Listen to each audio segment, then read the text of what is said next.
देखिए आज हम लोग करेंगे मिडिल हिस्ट्री। मिडिल हिस्ट्री में हम लोग आज समझेंगे सिंध पर विजय। सिंध पर विजय किसने किया था और उसका कहानी क्या था, सब कुछ। ठीक है, तो आइए समझते हैं। देखिए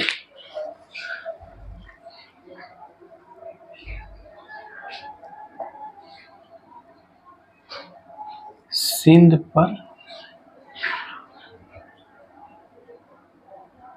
विजय, ठीक है।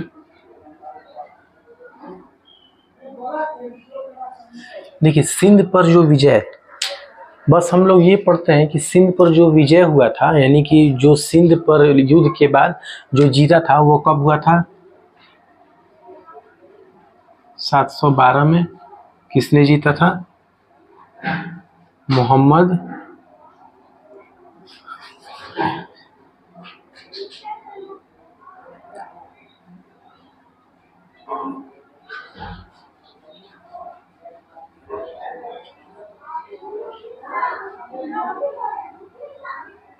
बिन कासिम, ठीक है। अब समझिए मोहम्मद बिन के सिंध पर विजय 712 ईस्वी में मोहम्मद बिन कासिम ने सिंध पर विजय कर लिया था। बस हम लोग इतना ही पढ़ते हैं, लेकिन आज हम पढ़ेंगे इसका कहानी कि कैसे आक्रमण किया था और क्या वजह था, कारण क्या था आक्रमण करने पर।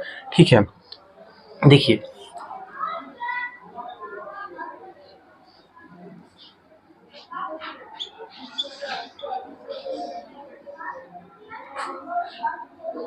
ये पता होगा भारत है, ठीक है।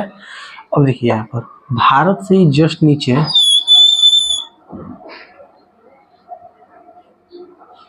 क्या है? श्रीलंका, ठीक है। इसको इस कलर से कर देते हैं। क्या ये श्रीलंका, और यहाँ पर क्या है हमारा? सिंध। यहाँ पर क्या था? सिंध था, ठीक है। श्रीलंका, सिंध।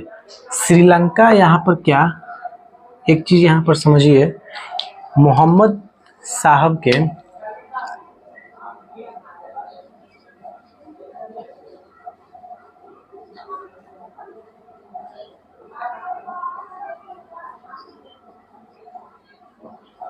पद चिन्ह,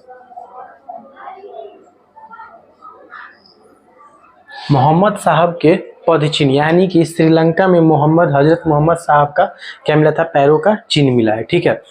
तो ये बात समझ में आएगा। बस अभी इतना समझिए, भारत का नक्शा है, ठीक है। ठीक है, हमारा इंडिया का नक्शा, यानी कि यहाँ पर सिंध, इंडिया और श्रीलंका, इतना क्लियर है ना। अब देखिए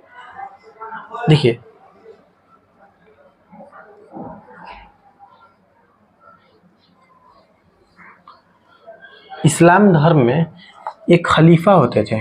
क्या होते थे? खलीफा।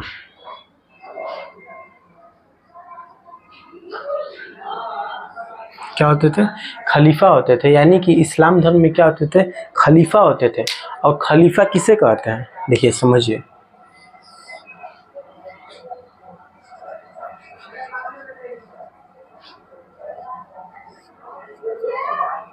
मोहम्मद साहब के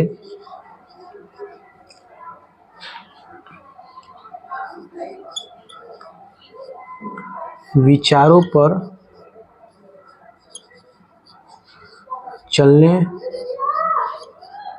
वाला, उसे क्या कहते थे? खलीफा कहते थे। यानी कि हजरत मोहम्मद साहब के विचारों पर लोग चलते थे, उन्हीं को क्या कहते थे? खलीफा कहते थे। उस टाइम खलीफा कौन था? उस टाइम जो खलीफा था उसका नाम क्या था? क्या नाम था? वाहिद। क्या नाम था? वाहिद। अब समझिए, अभी तक हम लोगों ने क्या क्या देखा। देखिए सिंध पर विजय 712 ईस्वी में हुआ था, और किसने किया था? तो मोहम्मद बिन कासिम ने किया था। अब इसका कहानी समझिए, ये भारत है, उसके नीचे श्रीलंका। श्रीलंका में क्या? मोहम्मद साहब के पद चिन्ह, यानी कि मोहम्मद साहब के पैरों का चिन्ह है। कहाँ? श्रीलंका में। सिंध ये रहा। अब समझिए, इस्लाम में उस टाइम खलीफा हुआ करते थे। जो खलीफा कौन था? वाहिद। इस ये खलीफा क्या होता है? मोहम्मद साहब के विचारों पर चलने वालों क्या कहा जाता था? खलीफा कहा जाता था। उस समय क्या था? वाहिद था। ठीक है।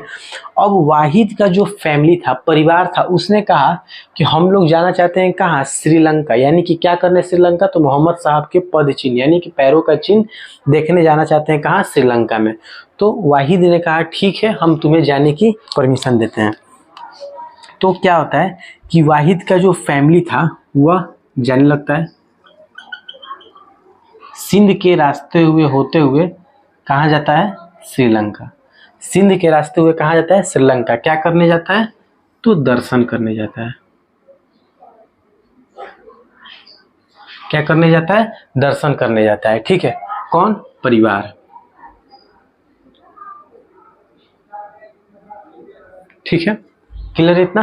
अब समझिए, वाहिद का परिवार सिंध के रास्ते हुए होते हुए कहाँ जाता है? श्रीलंका। क्या करने जाता है? तो मोहम्मद साहब के पद चिन्ह यानी कि पैरों का चिन्ह देखने जाता है। क्या किसका दर्शन करने जाता है? मोहम्मद साहब के पैरों का चिन्ह का दर्शन करने जाता है। अब देखिए, दर्शन तो हो गया, देख लिए।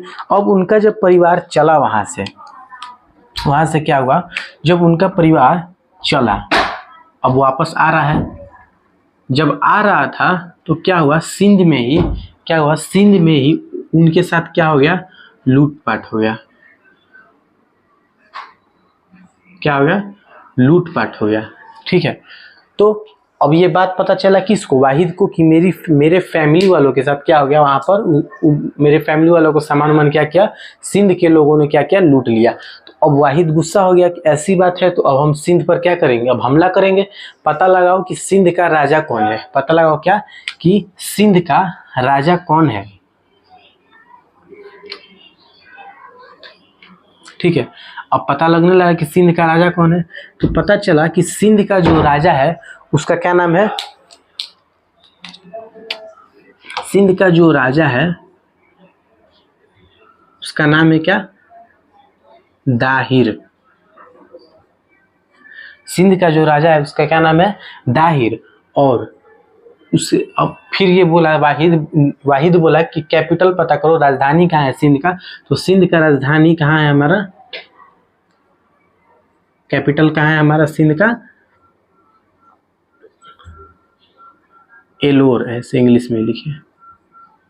कहाँ है? एलोर में। ठीक है, एलोर में। उसके बाद बोला कि दाहिर के पिता का नाम पता करो। तो दाहिर का पिता का क्या नाम रहता है? फादर नेम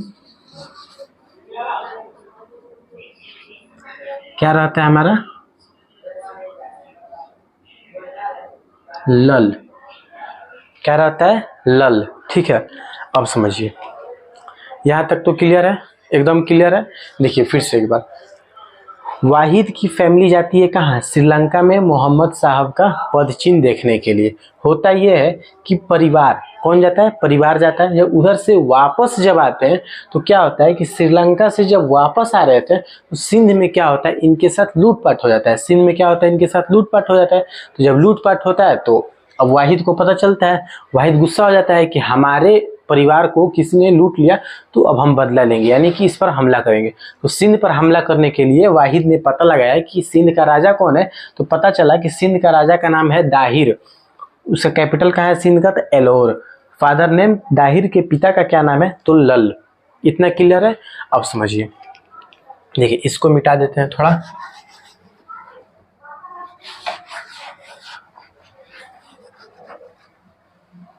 अब देखिए, वाहिद जो था अब ये डायरेक्ट तो जा नहीं सकता था हमला करने के लिए। इसने कहा किससे? इराक के गवर्नर से। इसने किससे कहा? इराक के गवर्नर से।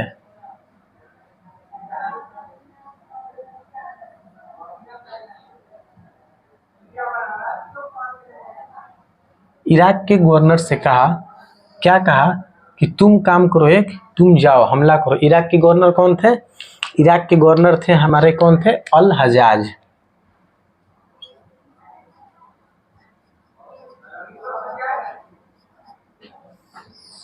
अल हजाज। अब अल हजाज तो कितनी बार इस पर हमला कर चुके थे सिंध पर, लेकिन जीत नहीं रहे थे। अब अल हजाज सोचे कि हम बार बार हमला कर ही रहे हैं, जीत रहे हैं ही नहीं, फिर से हमला करेंगे फिर हार जाएंगे। तो अल हजाज ने क्या किया, एक दिमाग लगाया और इसने अपने दामाद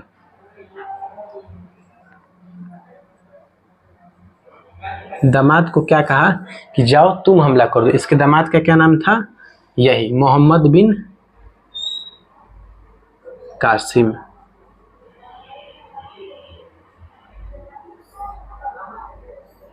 मोहम्मद बिन कासिम। अब ये कैसे जीत गया, ये कैसे विजय कर लिया, तो समझिए इसके साथ जो था इसने क्या किया था, जट और बौद्ध को क्या कर लिया था, अपने मतलब अपने में ले लिया था और इन लोगों की मदद से वो क्या किया, विजय हासिल किया। किस पर, सिंध पर। तो आप लोगों को सिंध पर विजय हासिल समझ में आ गया। एक बार फिर से रिकैप करते हैं। सिंध पर विजय 712 ईस्वी में, सिंध पर विजय कब हुआ था, 712 ईस्वी में मोहम्मद बिन कासिम जीत गया था। यानी कि मोहम्मद बिन कासिम क्या हुआ था, जीत गया था। अब समझिए वाहिद जो था, वाहिद की फैमिली कहाँ जा रही थी, वाहिद की फैमिली जा रही थी कहाँ, श्रीलंका में। श्रीलंका में क्या करने जा रही, श्रीलंका में क्या है, तो मोहम्मद साहब के पदचिन्ह है, मोहम्मद साहब के पैरों का चिन्ह था, वही देखने जा रहे थे, दर्शन करने जा रहे थे। जब सिंध से वापस आ रहे थे तो क्या हुआ, सिंध पर क्या हुआ कि लूटपाट हो गया। तो अब ये बात पता चली किसको, वाहिद को पता चल गई। तो वाहिद ने कहा कि ऐसी बात है, ठीक है हम हमला करेंगे, अब कुछ नहीं करेंगे, ज़्यादा ज़्यादा हमला करेंगे। सिंध पर क्या किया, इन्होंने हमला करने का सोच लिया। अब पता लग रहा है कि सिंध का राजा कौन है, सिंध का राजा दाहिर, सिंध का राजा दाहिर। दाहिर देखिए, सिंध का राजा कौन है, दाहिर। कैपिटल कहाँ है, एलोर। फादर का नाम क्या है, लल। किसके फादर का नाम, दाहिर के फादर का नाम क्या है, दाहिर के पिता का नाम क्या है, लल। अब समझिए वाहिद ने कहा कि अब हमला होगा।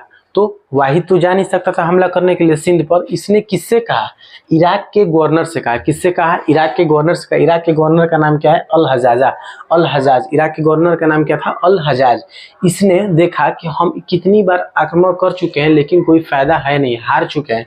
इसने क्या किया, अपने दामाद से कहा, और इसके दामाद का क्या नाम था, मोहम्मद बिन कासिम। मोहम्मद बिन कासिम ने जट और बौद्ध को मिला लिया अपने में और इसकी मदद से क्या किया, विजय हासिल किया। किस पर, सिंध पर। तो आप लोगों को समझ में आ गया होगा सिंध का कहानी। अब हम समझेंगे कि सिंध पर जब इन लोगों ने अपना कब्जा कर लिया, ये मोहम्मद बिन कासिम ने, तो क्या हुआ, क्या प्रभाव पड़ा सिंध पर। तो अगली वीडियो में हम उसके बारे में देखेंगे।